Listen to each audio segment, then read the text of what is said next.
This just in.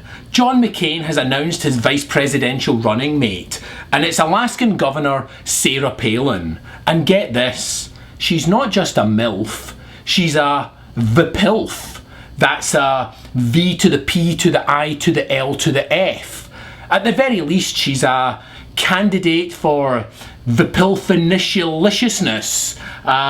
The V.P.I.L.F.inator? Look, it doesn't exactly roll off the tongue, but let's face it, it stirs the loins in a way that Joe Biden never will. Basically, she's the hottest vice presidential candidate since John F. Kennedy briefly considered running with Marilyn Monroe on the ticket, before deciding, fuck it, I'm the president. The last thing I need is the vice president jumping out of a giant cake on my birthday.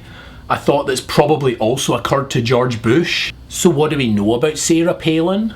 Well, firstly, she's all for drilling in the Arctic National Wildlife Refuge. Not for her the not in my backyard attitude. And a particularly pristine and unspoiled backyard it is too. She's all, sorry Mr. Polar Bear, but the super hot vice president from the super cold state is about to drink your milkshake. And being a polar bear, it's probably a baby seal flavoured milkshake, right? What else do we know about Sarah Palin? Well, she believes that creationism should be taught in schools, which is good news.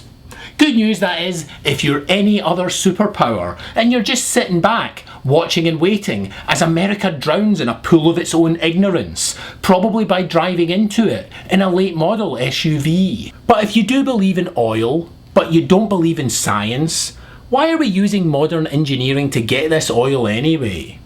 After all, aren't tools just the devil's toothpicks? Why don't we all just go up to Alaska and pray for oil? Maybe we could lay our hands on the Alaskan ice pack. Hopefully it still works if you're wearing gloves. Maybe if we all pray hard enough, God will do one of those miracles and the oil will just come spurting out of the ground like Jesus resurrected as decomposed dinosaur juice. And at that point, the whole of Alaska will look like a cross between There Will Be Blood and some grubby looking polar bears on an Easter egg hunt. The important thing to remember is, if John McCain actually gets elected and then he keels over, and I know that's almost impossible to imagine, but follow me on this one, if he actually keels over, Sarah Palin becomes president. And you know what that means, don't you? Eventually, we could have the face of a hot babe president carved into Mount Rushmore. Or, I'd like to mount her more, as we'd start to refer to it.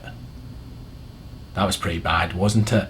This video is supplied for hot and pouty vice presidential candidate Palin purposes only. Well folks, I hope you enjoyed that. If you did, don't forget to rate it. Rate it anywhere up to 5 Woody Allen style political partnerships. That's 5 Woody Allen style political partnerships.